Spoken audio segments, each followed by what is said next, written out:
To revenue through reputation. By the way, I've been playing around with the idea of changing the name through revenue through relationships. Kind of wondering what you all think, but that's another topic we're going to jump in today. First, the welcome to everybody.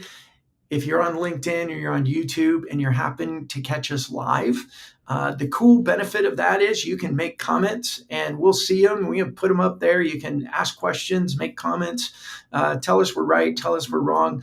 I have a great guest today that probably a lot of you are going to know.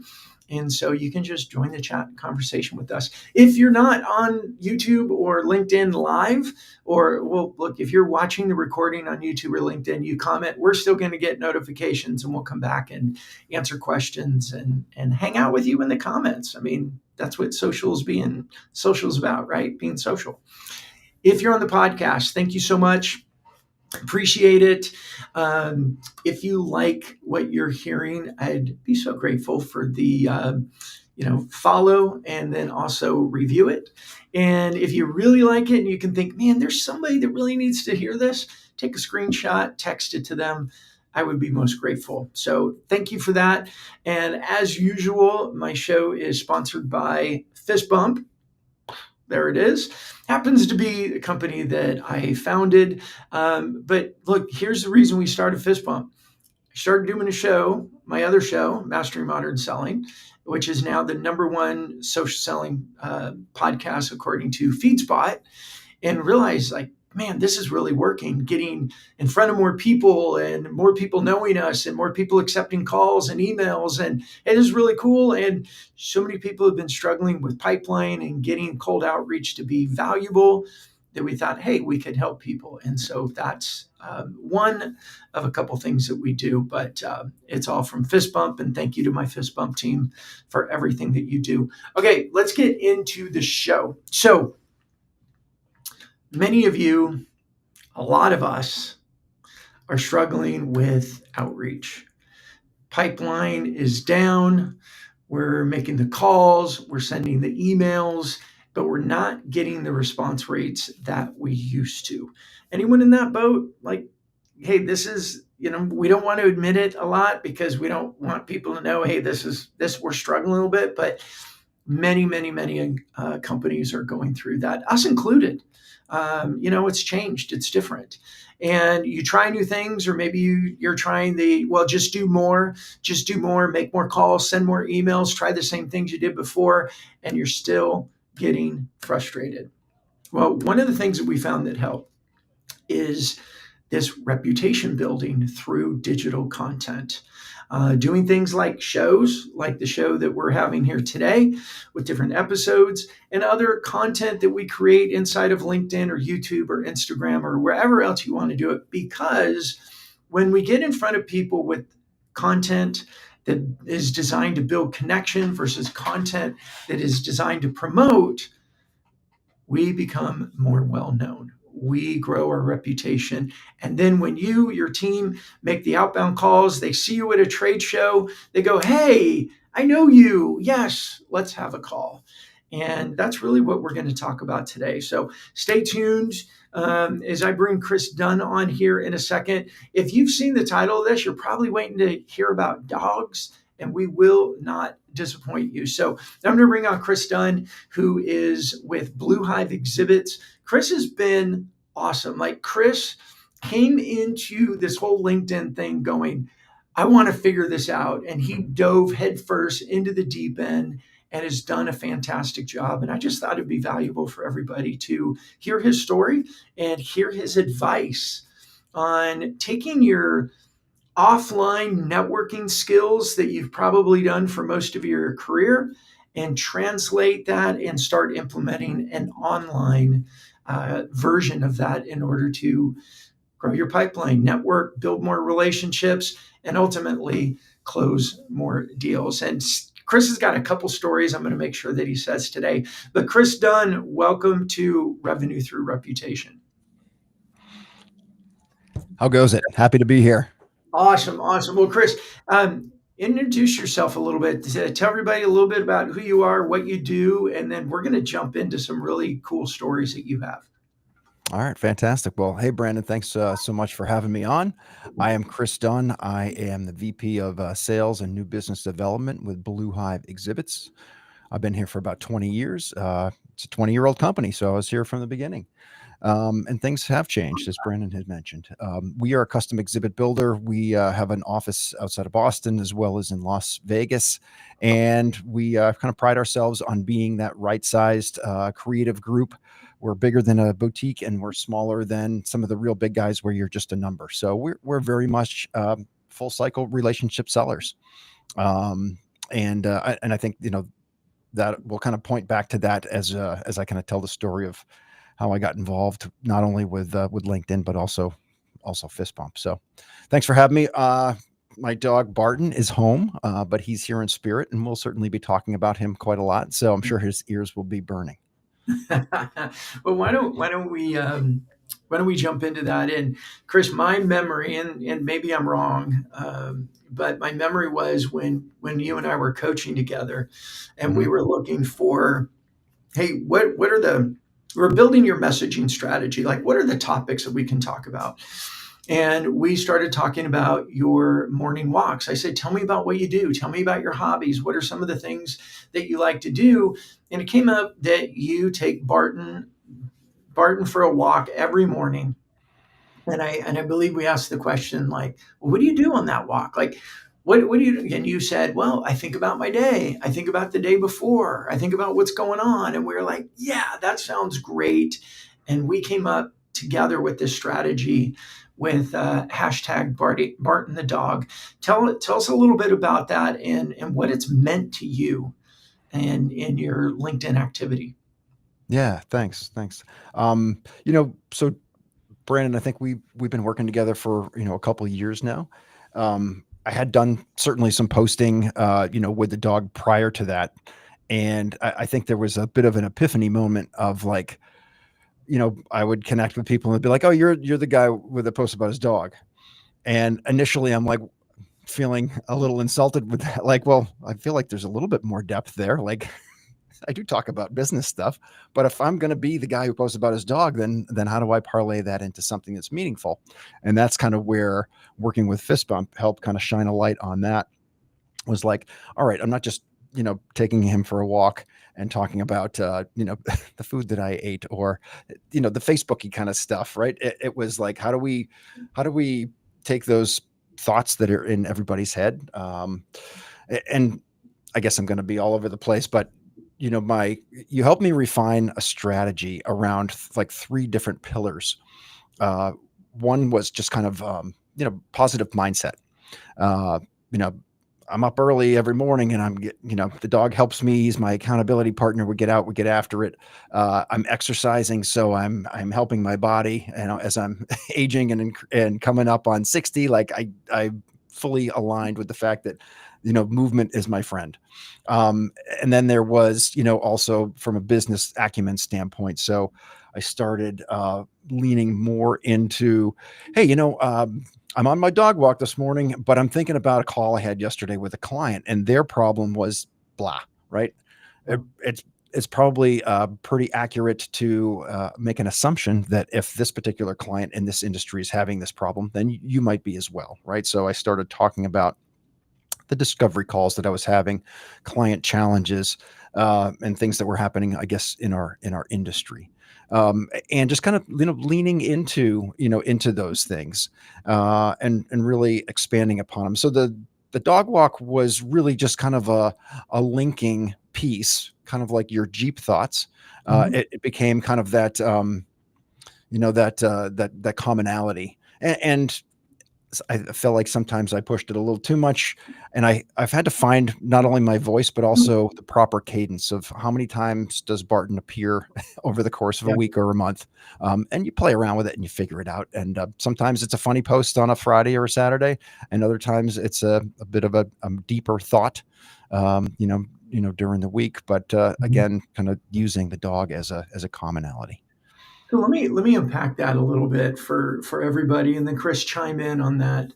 One of the strategies that we found is extremely beneficial. It's this, as you hear me say, it's this marriage of your humanity side And notice I didn't say personal life, primarily because personal seems to be a bad word on LinkedIn. But let's go with humanity, strategic part of your humanity that humanizes you, because the humanized side is your uniqueifier.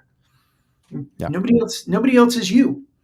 And so we bring the humanity side, Chris with his morning walks with his dog, some of the pictures, with the business side where he's talking about some of the things that he's thinking about, whether it's mindset, like the personal motivation, whether it's, hey, I had this conversation with the prospect, this is what they're going through.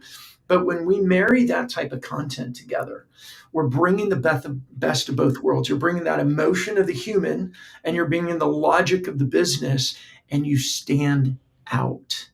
It's that emotional side that hits human heart, and you stand out, especially in a sea of logic content, brochures, flyers. This is what we do. Here's our case study. Logic, logic, logic. That little bit of adding emotion really, really stands out. That's if I can unpack that for everybody, what Chris was saying. Chris, what would you add to that? It started very simplistically in that, like, every not everyone, but a lot of people like dogs. So how do I become somebody that's likable, right? I've always leaned into the know, like, and trust mentality. You know, prior to COVID shutting down our event business, there was all sorts of networking, right? There was live face to face, and that's kind of where we kind of made a difference. And Mhm. ultimately, at the end of the day, events is all about face to face and live marketing and so forth. During COVID, it became very apparent that was more difficult. So how could we use this tool? And that's really kind of where I started jumping into LinkedIn and leveraging this digital platform. Back in those days. Mhm. And as I'm rambling, I'm totally losing track of what you actually asked me to answer. Okay, that is a-okay. Well, I was asking you to answer if you would add anything to that as a strategy of bringing the humanity with the business. But let's Right. let's let's move to this a little bit. I want to eventually.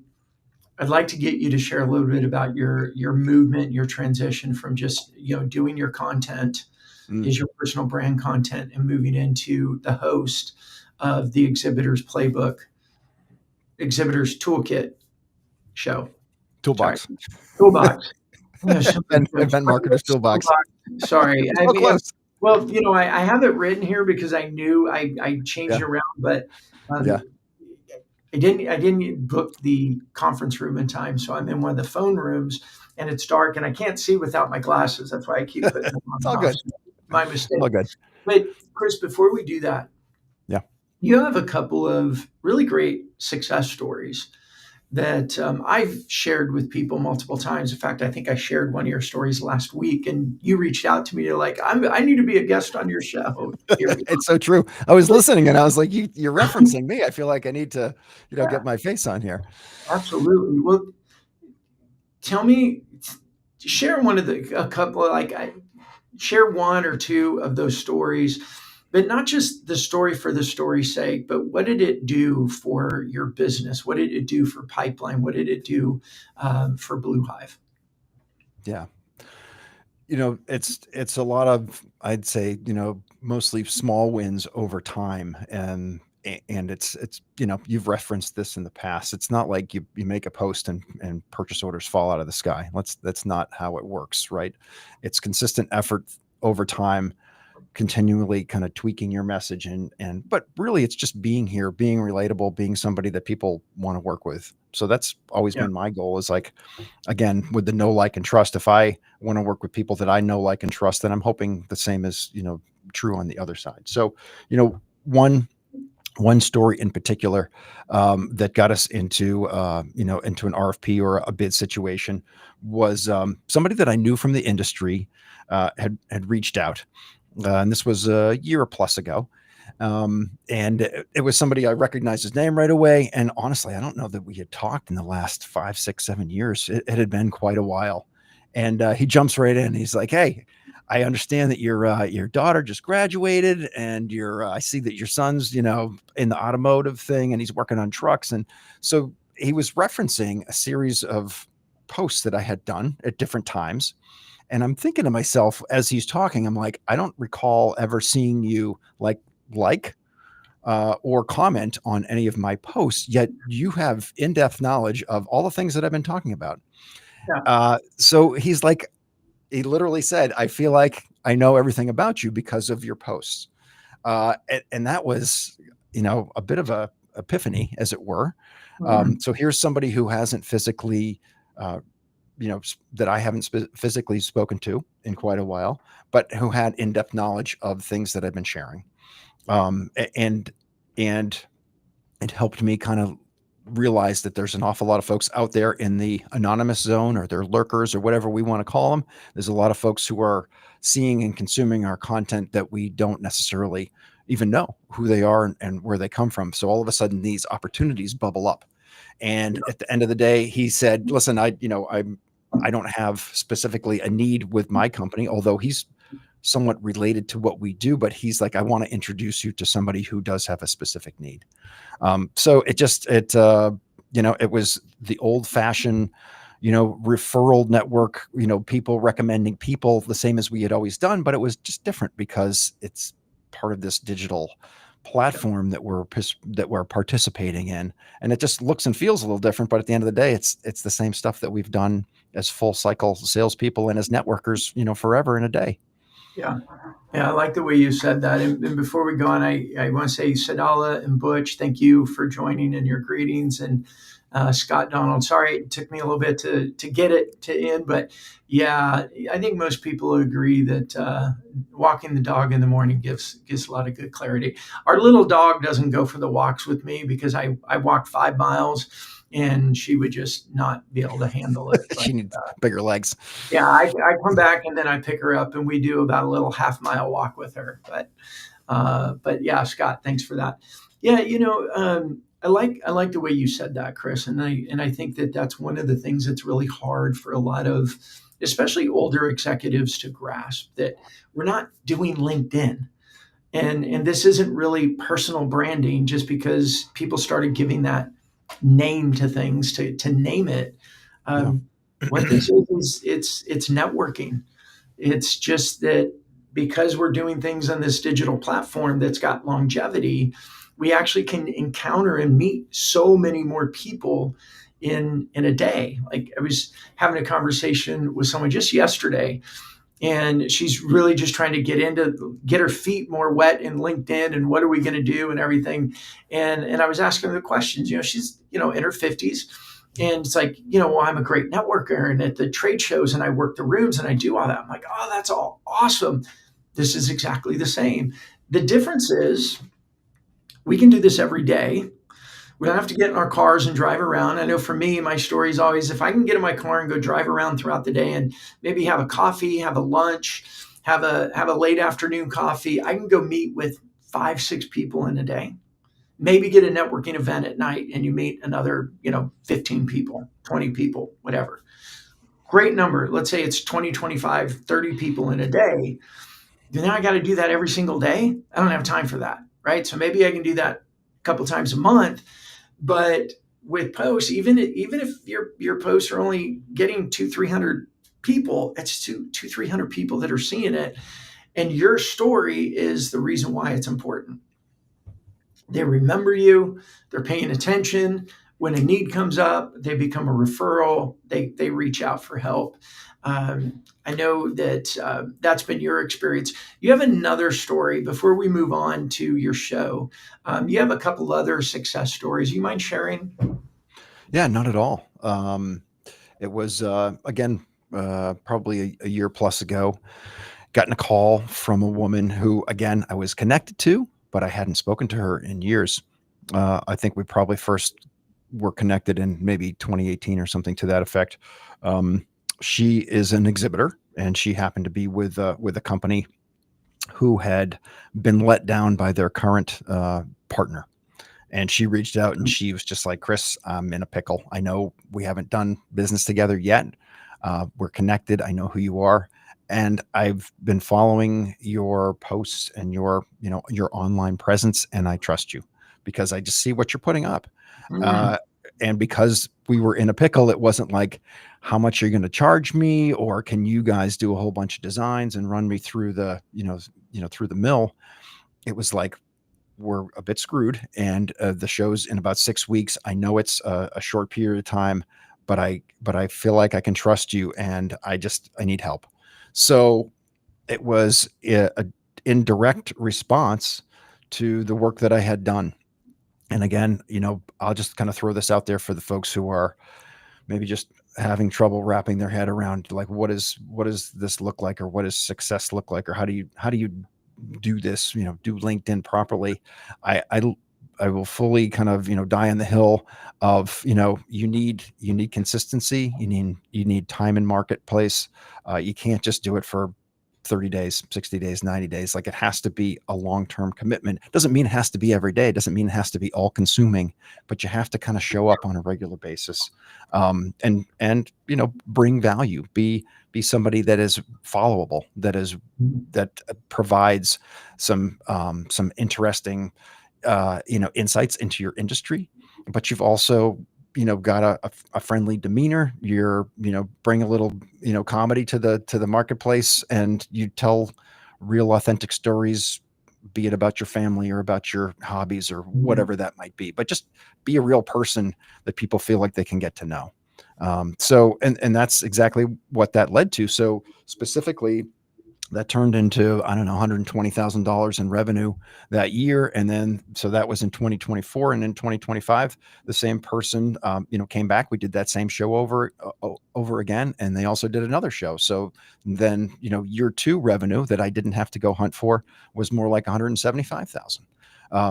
So you make those original contacts, and you treat them well, and you stay in touch, and do the things that you do to be successful in business.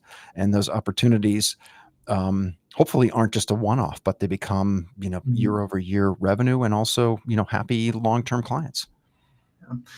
What I like about that story in particular, Chris, is that we're doing the foundational work consistently because it's smart, right? We incorporate outreach, so this isn't just a nice to have. It actually makes our outreach activities better, and I think you have a story about that as well. But what you just said there, and you just kind of moved over it quickly, and I want to pause there for a second. You did $300,000 in new revenue over 2 years because Yeah. somebody was paying attention to your content, felt like, oh yeah, I mean, knew you before, but felt like they really knew you, and reached out. And it was, yeah, it was um, an inbound lead, if you will. But it wasn't, for me, I don't like, that wasn't even a lead. That was a relationship Yeah. that was growing over time, even though you weren't fully aware of how much that relationship was growing because you're doing content. But it was a relationship that was growing and growing and growing and being stronger because of the consistency, so that it turned into, I need your help. Yeah. Yeah, absolutely. And I think another cool thing that kind of came from that is, it really it fast tracked our relationship. So by the time we actually met face to face at the show, she's doing her thing, and we're setting up the booth and so forth, and we go out and grab a little Mexican, and a margarita after, and our conversations were so deep right off the bat, because we didn't have to mess around with the rapport building. And even though this was the first time we met, we were literally diving into like deep family discussions about Mhm. challenges that we're both having. So I think that is a really cool thing as well. It's a relationship amplifier, or it escalates the speed at Mhm. which we can get to know each other, even though we're kind of doing it digitally. When you finally do get together, be it for a coffee or at a trade show, whatever the case may be, it's like you already know each other, so you're kind of jumping over some of that maybe awkward kind of like feeling each other out type of a thing, and you're jumping right into these really meaningful conversations. Yeah. Hey, Chris, that makes me think of it. And I am going to get to your show, but I really like what you're sharing. Um, Speak for a moment. You got leaders out there, they're nervous. I mean, I get it, right? They're nervous to, quote, put themselves out there. I hear a lot, oh, I don't have time for it. Companies like Fist Bump and a lot of other companies will make it that it's really not that time consuming for you. So, I don't have time is usually a valid excuse for I'm scared. I don't Yeah. want to do this. I don't want to put myself out there. What you were just saying is that over time with your content, it builds a stronger relationship with people. Talk a little bit about building that community and your own fear of creating this type of content and how you got over it or how you learned and started to embrace it better.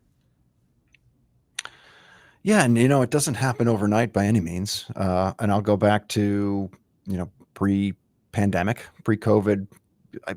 I like many people had a LinkedIn account, and I did a little bit here and there, and would post a picture of a booth or something to that effect. And then during the And what pandemic, was the things started. content around there? Let's see, like you throw a picture of a booth, and if I know from your stories, it'd be like, hey, look what we did. Anyone have a need? We can do this for you too, right? It was very Yeah, promotional. right. It was promotional. It was like, look at this cool booth that we did. And by the way, if you haven't exactly what you said, right? If you have a need, or hey, we're going to be in San Diego for the AED show. Who needs help?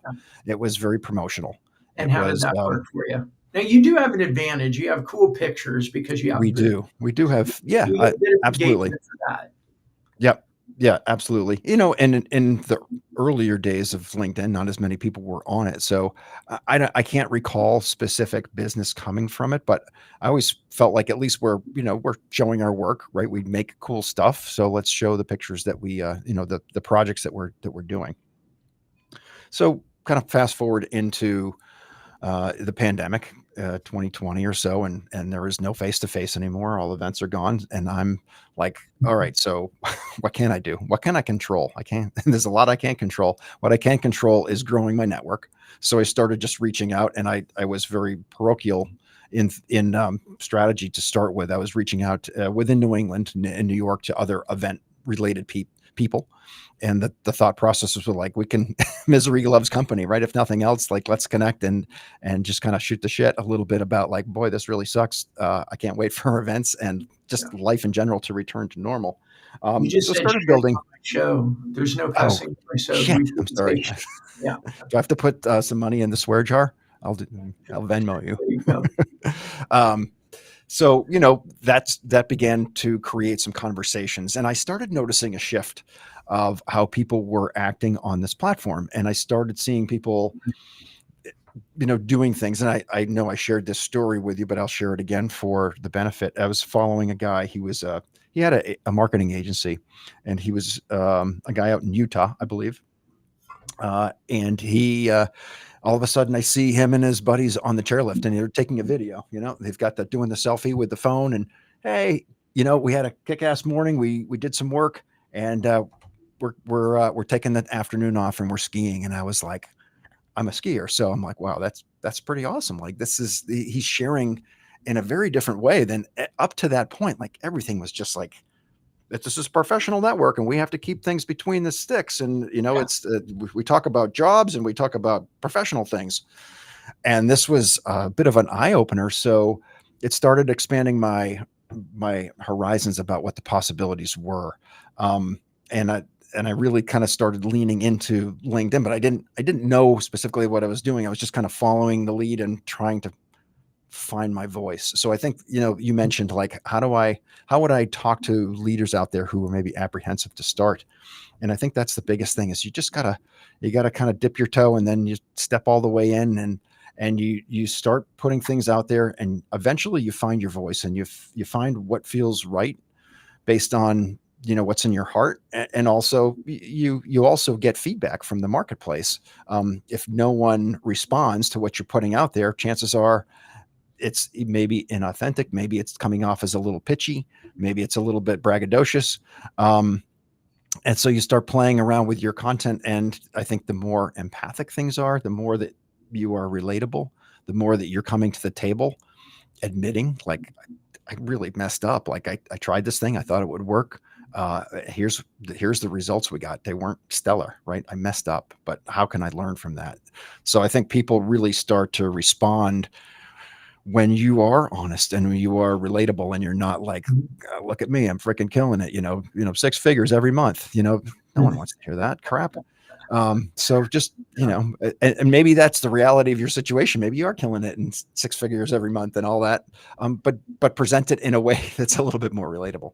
Yeah, absolutely. Well, let's transition a little bit because I think it's important. You moved from everything we've been talking about, creating Bart and the dog videos, doing different types of pictures, sharing more authentically, strategically, right? You had a couple of topics that these are the things you want to talk about. You talked about your family, you talked about Barton, you talked about travel, you talked about microbrews because that's one of your hobbies.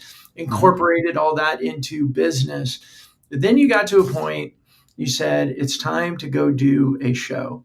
So tell us a little bit about the thinking on why do a show, and then we'll talk about how you got started, and then we'll talk a little bit about what's happened since you started. But let's start with that transition first. Well, to be 100% clear, a couple people had told me, a few years ago, like, oh, you're pretty outgoing. Like, you have a personality that might, and I was like, no way. Like, I can't do that. I wouldn't do that. I don't have the stones to go do that. But luckily I was working with you and Fist Bump, and we were, and I was a very interested viewer of a lot of different podcasts. One of which was your, mastering modern selling.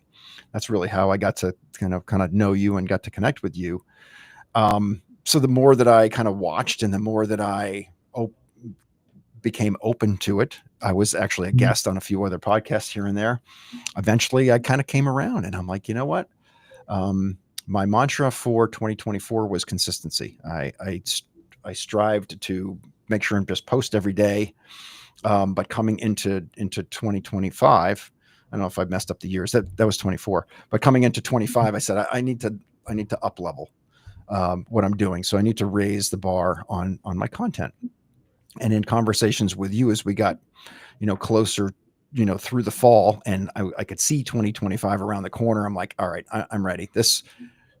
Creating a show where I can have a voice on behalf of my company to kind of raise my profile and my reputation as a thought leader in the industry, to be able to offer value to people in the events realm, with an idea of, let's just have really interesting folks from all over our event, related field, regardless of what they do. Bring them on, have great conversations, and take that content and utilize that as content that we can share. So it took a while. It wasn't something that I jumped at right away, but the more that we talked about it, the more I gained confidence. And to be honest with you, it went back. Our original conversations were like, hey, Brandon, can you just help me do this? I'm going to, try to launch this on my own. And it was a big lift. And as much as myself and my partner at the time with the podcast tried to get it off the ground, we couldn't. It just, our accountability meetings every month were like, yes, this is going to be great. We're going to hold each other accountable. And then literally like a month goes by and we're like, what did we do? Nothing. Yeah. So luckily, we finally got to a point where we're like, you know what, we just need the professionals to help us. We engaged with Fist Bump, and we have been doing the show every week since the first of the year. So we just did our 24th episode, and the more you do, the more you get comfortable with the media or the medium. We've had some great guests on. We've turned out, some amazing, created some great content through those conversations, some real great thought leadership stuff. I've taken a whole bunch of notes, and I'm learning from the people that I'm talking to. And now I can share that back with my clients because I'm talking to people who are doing things that they should be doing. Yeah. The benefits are super cyclical. Yeah. Sorry about that. But yeah, one of the things that I find with Mastering Modern Selling is how much I learn just by being a host. But Chris, two things. For people listening, you talked about you've created a bunch of content. Can you share with everybody? You do an episode, and then what? Like, what other types of content are you creating? And we just share what are some of the successes, and get down to, more qualitative successes. But can you get into any quantifiable successes from the show? And hi, Bala. Good for thanks for joining us. Good to see you. Hey guys. Yes. So what does that look like when you work with Fist Bump as a media partner? Obviously, we're doing the show, and in the beginning we did a bunch that were taped, so we would record them ahead, and then we would obviously play them because again, I am a big believer in the consistency. So every Thursday at 12 o'clock, that's when our show airs. We want to create a consistency that people just expect that it's there, right? So Mhm. whether we're doing it live, which is most all the time now, or if we were recording it, it would always be launched at that time. All of the video, so exactly what we're creating here, is captured, and the team is able to basically take that video and the shorts, maybe they're 60 to 90 seconds, roughly speaking, cut them up, grab some really good little clips, and then share that with me as the customer. Mhm. So the Tuesday following my Thursday show, I open up my emails. I have an email from my amazing producer, Juana, who is a Fist Bump team member, and usually 5 or 6 shorts that are in there.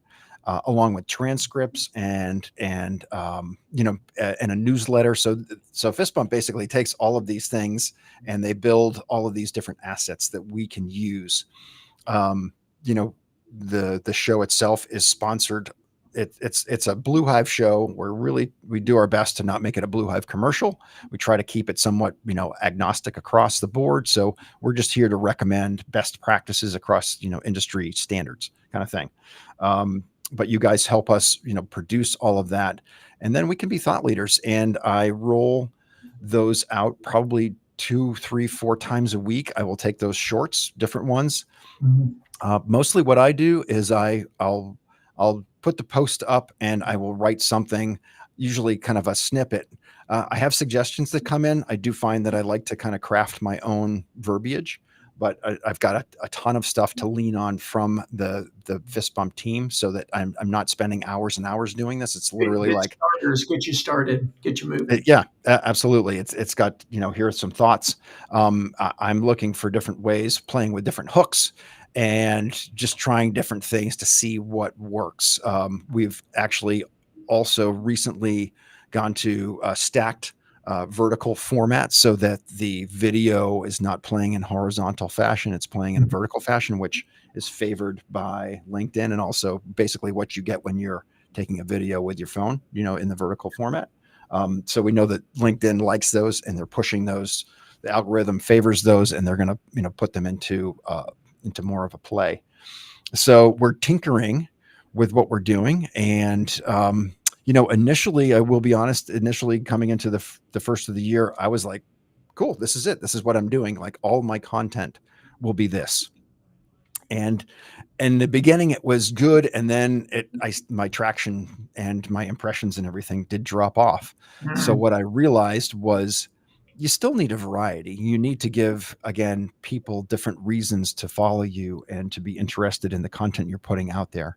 So if you're doing the same thing over and over and over again in the same fashion, not only LinkedIn, but I think people who are looking are going to grow a little bored with that. So you have to have the variety. So I kind of reverted back to, my original strategy. I'm posting, stills. I'm posting my own videos. I walk around in our production shop, or I'm walking on the trail with the dog, but I'm talking about, discovery meetings and other things that I've seen. So I'm trying to bring a variety of different types of posts to the table, or to the platform, as it were.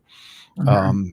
But the content that we're building by doing the show is giving us, really amazing stuff, super, thought leadership, um, great little gold nuggets that I think anybody in our industry, is really happy to kind of to grab onto. So posting those, and then we're pushing, people back towards the full episode, whether it be on LinkedIn or on YouTube. And then I myself am actually, I love listening to everything on Spotify. So, making sure that people are understanding that that we're on all of the different platforms as well for Yeah. your Audible podcasts and so forth.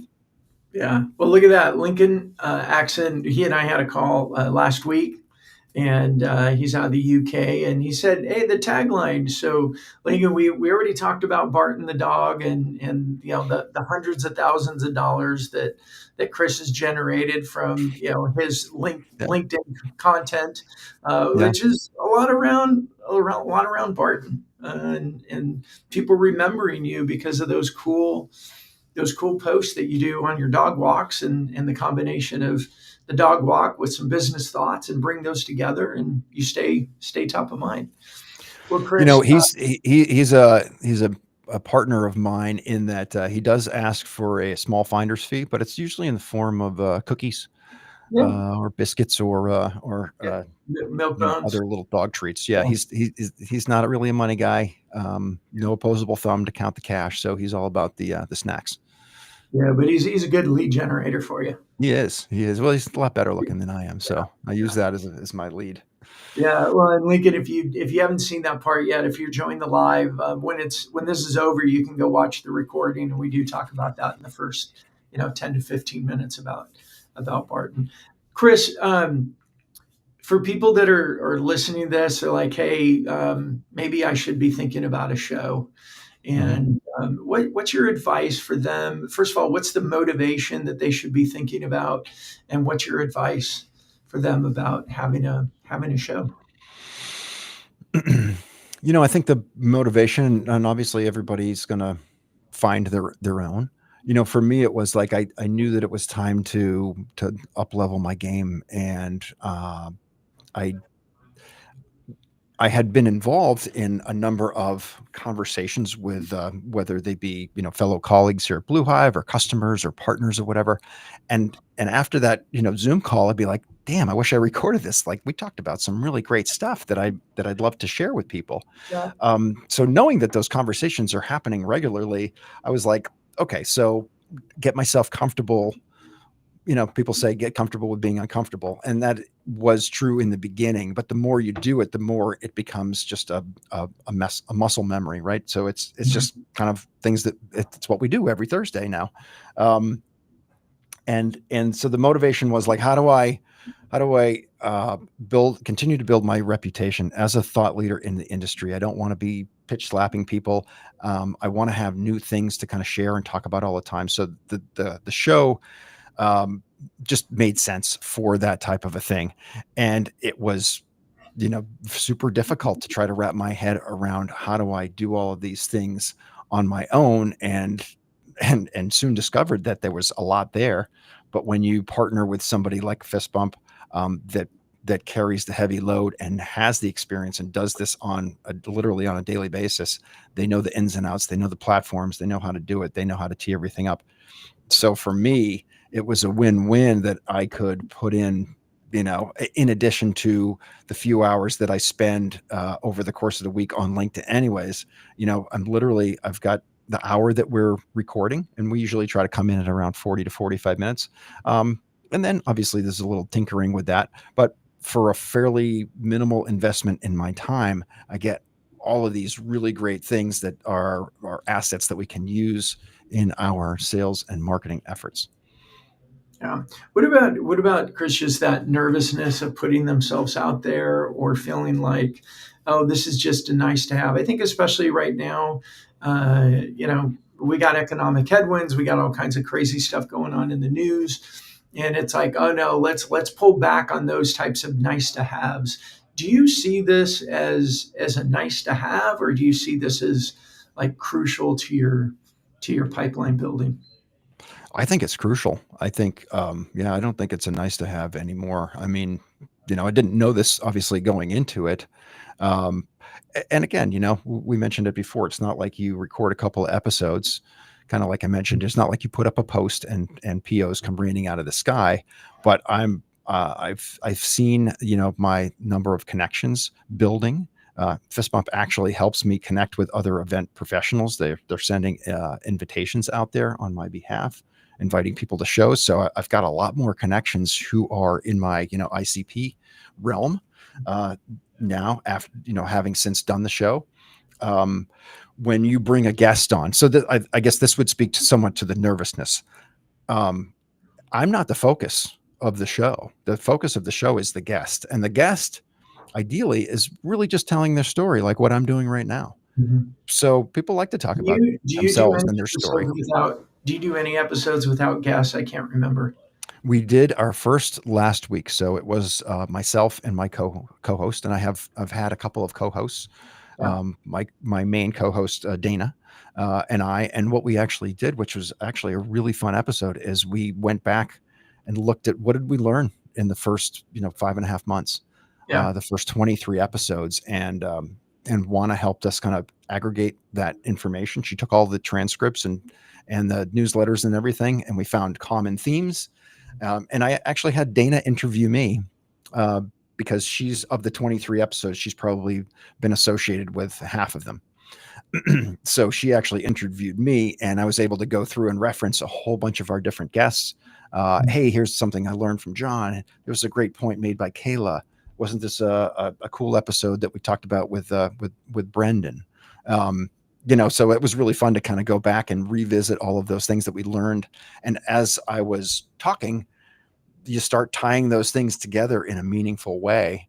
And hopefully, I think, that episode we'll have actually the shorts and everything from that today, and I'll start sharing those as well, which will, Mhm. again, I just help amplify, our voice and our brand, and give, we're all looking for ways to kind of help build our business, and it's not always something that you can see readily, but this that top of funnel work where people become interested in what you're saying, the information you're bringing to the table, how valuable those ideas are that you're sharing, and hopefully they're taking little nuggets from what we're sharing and what our guests are sharing, and they're able to incorporate those into their daily cadence and kind of move the needle on what they're doing.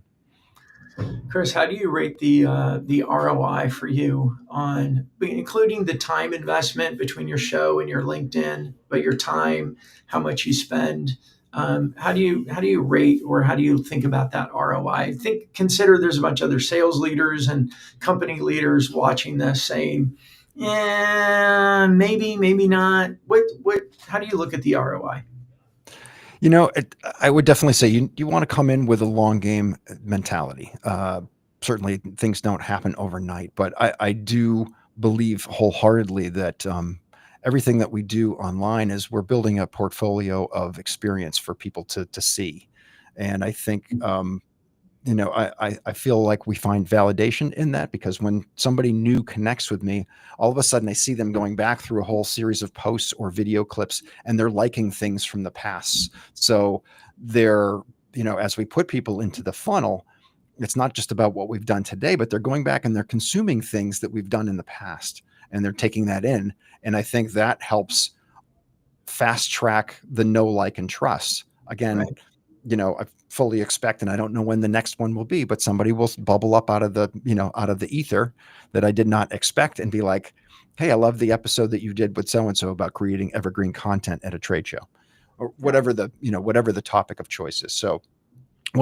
what I can tell you, and draw a very specific straight line to ROI, is that we actually had a guest on the show, and after that show, a couple weeks later, he said, "Hey, you know, I really enjoyed doing the show with you, but I also I have a better understanding of what you guys do and what you're capable of. We have an opportunity we want to bring you in on," Hmm. and it opened up an opportunity that we never would have had to basically be part of a several $100,000.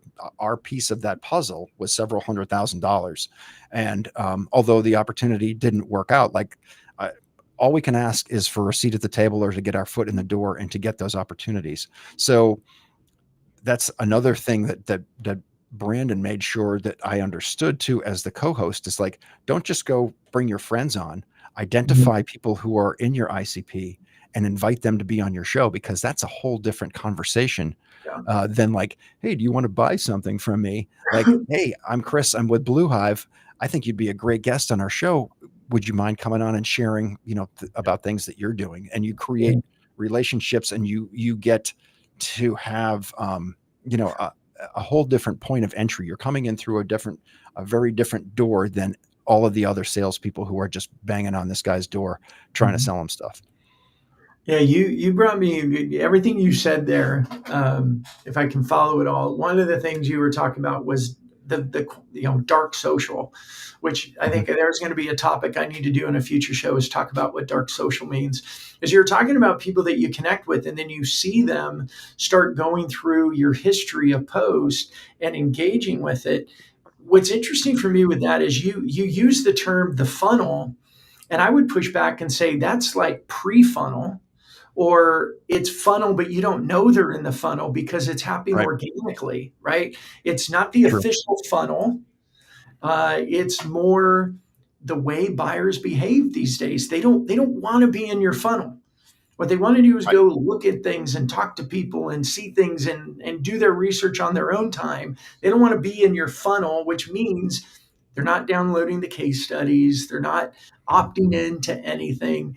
But by doing that, you really kind of got a passive opt in, if you will, because your reputation, your show, your content got them to say yes to connect with you. And then they start looking at your content. And as you're engaging with them and they're engaging with your content, they're like an informal funnel, right? It's kind of like we Just flip that. invisible, right? You don't actually see it. Yeah. Right, and that's the dark social part Yeah. of it. But then the other thing you're saying that reminds me is wanting or listening.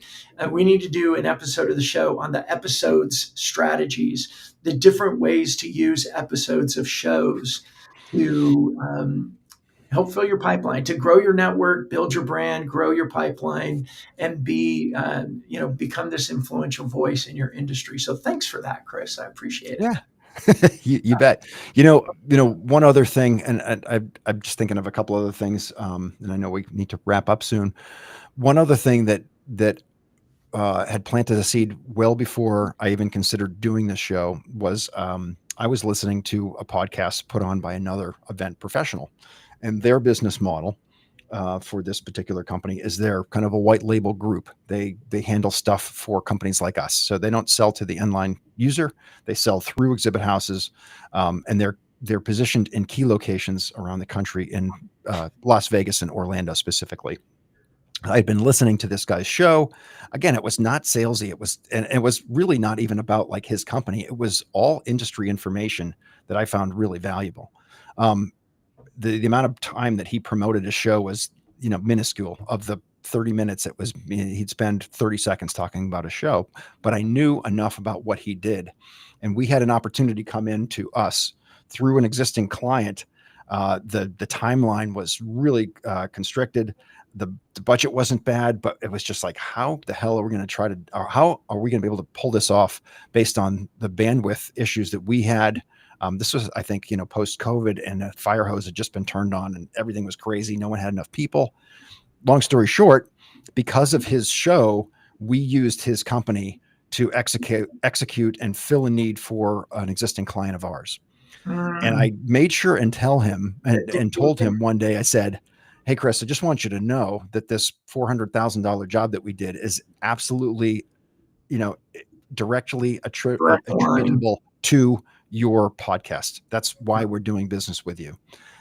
So I want you to keep, if you're struggling, drawing a direct line to revenue, please know that you can attribute that job that we did, to your podcast. And, to his credit, he does not rolling them out every week like we are, but he's regularly, contributing that content. So Yeah. again, it's a bit of a long play, but it can have quick hit wins for Yeah. you as well. And that's I think that's the right way to explain it. You got to go into it with the mindset that it is a long play. However, and you can't perfectly quantify this. However, there's these quick hits that come in. They generally happen in the form of inbound. I mean, I can attribute hundreds of thousands of dollars in revenue that came from inbound. And it's usually Yeah. the form of somebody sending a message that says, "Hey, I've been watching your show for the past couple of months. I had no idea, but can you help?" I mean, I booked a Yeah. speaking engagement a little bit ago from somebody that sent me a message like, "Hey, I've been watching your show. Could you come in and speak at an event that we're doing?" And, this $15,000 speaking opportunity to go in and do things. So, you got to think long term to just manage expectations. But Mhm. those of us that have done it, we know there's the short pops that come in unexpectedly, and you're like, "Oh my gosh, this is great." Right. One other thing I want to mention as well, and this isn't really a plug for having a show. It's more along the lines of just being willing to share stuff about your life, about your humanity, and everyone's going to have a different level of comfort with what degree of personal they share. I happen to be a pretty open book. Obviously, I'm not, not everything's out there, but I talk a lot about my family. I'm really proud of my kids who are all, a couple of them just graduated college. I did a post about my two girls. One graduated with master's degree. She actually had a job already. Super proud. Like shine the light on her, bang the drum. And then my other daughter. Oh, here's Emma. She just finished. She just got her degree in fashion and merchandising from Virginia Tech. She's looking for a job. We got a comment on that post from somebody who I knew ish in my town, and Emma's in the last rounds of interviews with her No company. way. So I'm not selling anything. All I'm doing is sharing what's going on. And just, people like doing business with people they don't like and trust. Yeah. So that I just found that correlation really freaking cool. The one other side benefit from it, and there are many, is that now my kids who think I'm a total LinkedIn dork are like, huh, maybe there Oh, is a little there's some something to value here. that. That's really good. Yeah. That's really good. I appreciate it. Well, Chris, as we wrap up, by the way, you've become the longest episode I've ever had on revenue reputation. Unlike mastering modern selling, where we go an Yeah. hour every episode to an Yeah. hour and 2 minutes, this one's usually about 35 to 40. So good job. We really, Oh, I really can did I can that. babble for a lot Yeah, longer than we that. knocked that one out of the ballpark. Yeah. Hey, somebody's listening. They're curious about LinkedIn. They're curious. They need exhibit. They need a booth. They need help with that. What's their best way to get in touch with you? I am active on LinkedIn as mentioned, so you can find me there. Really? Blue, yeah, yes. Um, Blue Hive exhibits. So if you go to our website, it's Blue Dash Hive. So blue-hive.com. You can find me and you can find us through there. But a lot of the things that I've learned from being on LinkedIn and from Brandon and from Fist Bump and so forth. I obviously, I know the people who kind of run the page here at Blue Hive, so we kind of work together in tandem, and we try to do a good job of putting as much good information out there, through that particular channel as well as other social channels as well. Excellent, excellent. All right. Well, thanks for that, Chris. Thank you for taking time and coming out and being a guest. And we'll use this as a dark social activity for you. And I'm Yeah. just going to be praying and hoping that from this episode, somebody's going to reach out to you, and you're going to get a new exhibitor client, and we're going to chalk another one up to dark social and how it works. And by the way, if you don't know what dark social is, subscribe to my show or follow this page or follow me or connect with me, because we're going to talk about dark social here coming up, because There you go. it's, I started talking about dark social probably 5, 6 years ago, and you just see this escalating and escalating of the value from dark social. And by the way, it's not like the dark web. It's not all free. It's not the dark web. No. It basically means this: there's all this social content out there, whether you're a guest on a show or you have a show, people find it in ways that are dark to you and your team you don't see. So the way it may play out sometimes is somebody does a Google search, finds your company, and we want to go chalk it up to, marketing and Google and SEO and all that. But really what happened is Chris was on a show, he shared his experience, shared his story. Somebody a week or two later go, oh, what was it? Oh, the company was Blue Hive, but like in your case, they don't remember it's Blue Dash Hive. So they do a Google search, they find Blue Hive, they go there, they become a client. Everybody gets excited. They Googled that thing, but it wasn't Google. Yeah. It was an episode of a show or another piece of content. That's what dark social is, and we'll do an episode on that here coming up. But Chris, thank you so much for joining me. Yeah. And Thanks for having me. absolutely. Any last words you want to share with anybody before we wrap up? Uh, Other than, I appreciate you. I think one thing that I don't want to overlook is the real genuine relationships that we find and build here Mhm. on LinkedIn.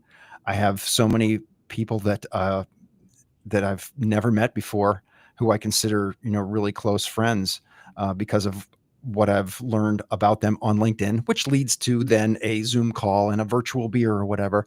Brandon and I have actually met in person a few times. Yeah.